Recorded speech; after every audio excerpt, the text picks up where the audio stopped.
नमस्कार, आप देख रहे हैं चैनल न्यूज। मैं नैन्सी गुजरात। देखते हैं सुबह की 10 ताजा खबरें। मोदी थे पीएफआई के निशाने पर। केरल में बनी planning popular front of India PFI के 15 राज्यों के 93 ठिकानों पर 22 सितंबर को एनआईए ईडी ने ऑपरेशन ऑक्टोपस के तहत छापेमारी की थी। अब इस मामले की जांच एजेंसी ने बड़ा दावा किया है कि कोझिकोड में गिरफ्तार पीएफआई वर्कर शरीफ पाइथे के रिमांड नोट में ईडी ने कहा, पटना में 12 जुलाई को प्रधानमंत्री की रैली में हमले की साजिश की गई थी, जिसके फंडिंग में शफीक पाइथे भी शामिल थे। मीडिया रिपोर्ट्स के मुताबिक जांच एजेंसी ने कहा है कि संगठन ने उन पर हमला करने के लिए बाकायदा एक ट्रेनिंग कैंप भी लगाया था, जिसमें 2013 जैसी घटना को अंजाम दिया जा सके। अक्टूबर 2013 में पटना गांधी मैदान में तत्कालीन भाजपा के स्टार प्रचारक नरेंद्र मोदी की रैली में सिलसिलेवार बम ब्लास्ट हुए थे।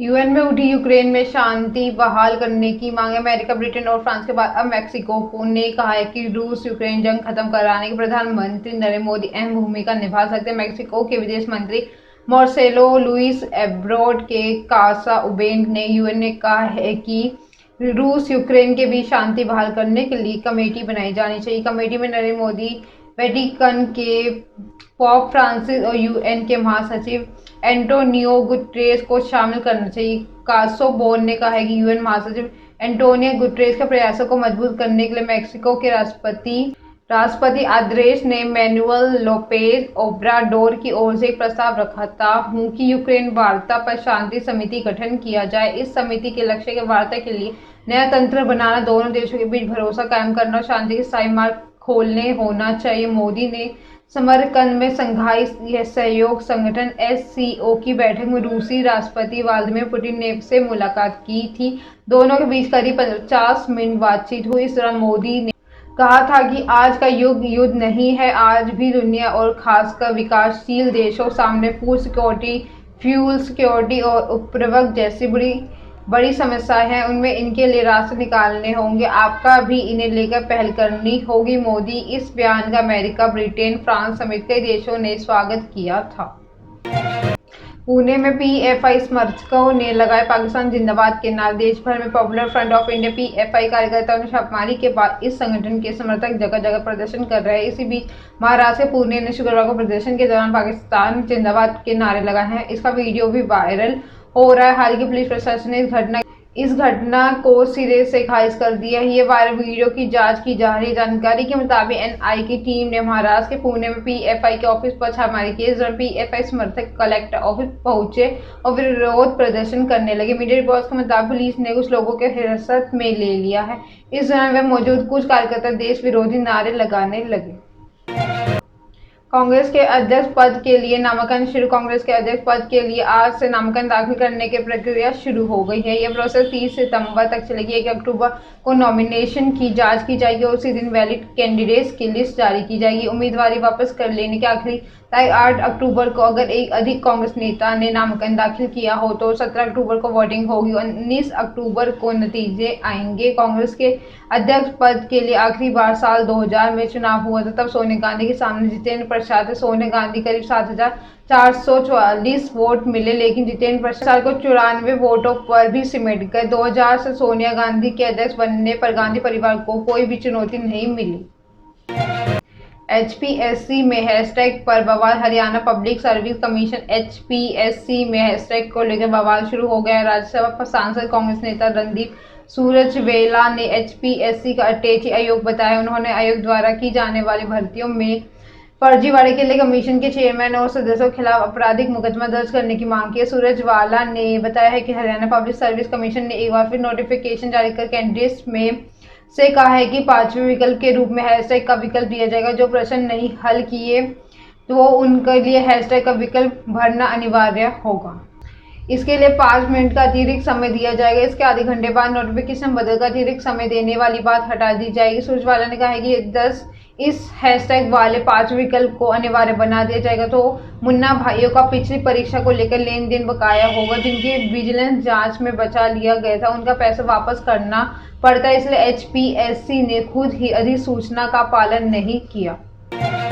हरियाणा में 24 घंटे बाद खुला जीटी रोड। हरियाणा में धान की सरकारी खरीद को लेकर किसानों और सरकार की सहमति बन गई। इसके साथ ही गुरनाम सिंह चड़ूरी ने 24 घंटे से बंद Delhi Amritsar national highway 44 GT road को खोलने का ऐलान कर दिया।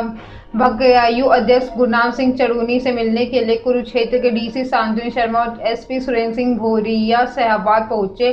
चड़ूरी ने कहा है कि प्रशासन ने उनकी मीटिंग हुई है। प्रशासन ने कहा है कि जो फसल मंडियों में बड़ी है उसकी भराई शुरू कर दी जाएगी, लेकिन खरीद का काम 1 अक्टूबर से होगा। 22 की जगह अब 30 क्विंटल प्रति एकड़ एक तक धान सरकार द्वारा ली जाएगा। इससे किसान की धान खराब नहीं होगी और पूरी धान की खरीद हो जाएगी। ऐसे सरकार और किसानों की भी सहमति बन गई। किसानों ने राष्ट्रीय राजमार्ग 44 का जाम खोल दिया। कुरुक्षेत्र के एसपी सुरेंद्र सिंह भोरिया ने कहा है कि हमारे किसानों के साथ बात हो गई है और धान की सरकारी खरीद के लिए सरकार ने किसानों की बात मान ली, जिसके चलते किसानों राष्ट्रीय राजमार्ग 44 का जाम खोल दिया है। पंजाब में फिर आप सरकार वर्सेस गवर्नर। पंजाब की आप सरकार और गवर्नर BL पुरोहित के बीच अब 27 सितंबर को बुलाए गए विधानसभा सेशन तक तकरार हो गई है। गवर्नर ने पंजाब विधानसभा के सचिव को पूछा, इस सेशन का क्या एजेंडा है। इसमें पहले सरकार ने बहुमत साबित करने के लिए 22 सितंबर को विधानसभा का स्पेशल सेशन बुलाया, जिसमें दी गई मंजूरी गवर्नर ने वापस ले ली है। सीएम भगवंत मान ने इस पर कड़ी प्रतिक्रिया की है। मान ने कहा है कि विधानसभा में किसी को सेशन से पहले गवर्नर या राष्ट्रपति की सहमति के औपचारिकता के 75 वर्ष में किसी भी राष्ट्रपति व गवर्नर के सत्र बुलाने से पहले कभी विधायी कार्यों की सूची नहीं मांगी। विधायी कार्य बिजनेस एडवाइजरी कमेटी और स्पीकर द्वारा तय किया जाता है। अब बहुत हो गया। देशद्रोह के आरोप में नदवा का पूर्व शिक्षक गिरफ्तार। Popular front of India PFI के खिलाफ NIA और ED की रेड के बाद एक्शन जारी है। ED की छानबीन के बाद PFI मेंबर मोहम्मद अहमद बैग को लखनऊ से यूपी STF ने गिरफ्तार किया। अहमद बैग नदवी के लखनऊ में मदेगंज इलाके से गिरफ्तार किए गए। देशद्रोह का आरोपी Ahmad Baig Nadvi social democratic party of India का सदस्य रहा है। जांच एजेंसियों का आरोप है कि PFI के विदेश में रहने वाले कुछ सदस्यों ने भारत के कट्टरपंथी इस्लामी संगठन को आर्थिक सहायता उपलब्ध कराई है। इनका मकसद विदेशी फंडिंग से संबंधित कानून से बचाना था। अहमद बैग नदवी 2018 तक लखनऊ के नदवा कॉलेज में भी पढ़ाता था। यूपी STF के नदवी के मोबाइल और लैपटॉप से कई आपत्तिजनक वीडियो मिले हैं। जानकारी के अनुसार वह ओमान समेत कई खाड़ी देशों से जाकर PFI के लिए फंड इकट्ठा करने का काम कर रहा है। आरोप है कि PFI के लिए मोटिवेशनल स्पीकर के तौर पर YouTube पर लोगों को बरगला रहा था। इंडिया ऑस्ट्रेलिया मैच में रोहित शर्मा ने बनाया वर्ल्ड रिकॉर्ड। टीम इंडिया के captain Rohit Sharma Bharat Australia series के दूसरे मुकाबले में वर्ल्ड रिकॉर्ड बनाया है।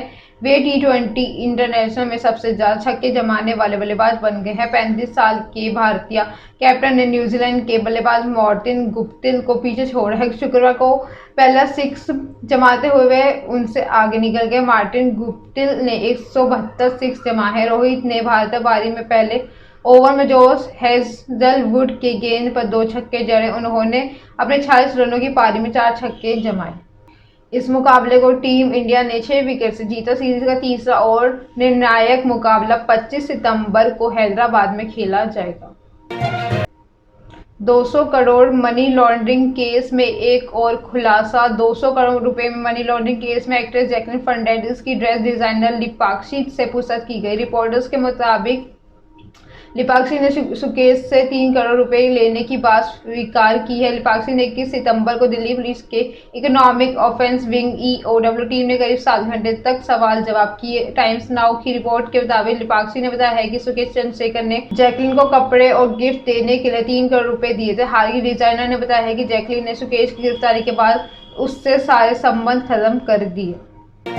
ये थी सुबह की 10 ताज़ा खबरें। ऐसे अपडेट्स के लिए बने रहे हमारे चैनल को लाइक करें, कमेंट करें एंड सब्सक्राइब करना ना भूलें। धन्यवाद।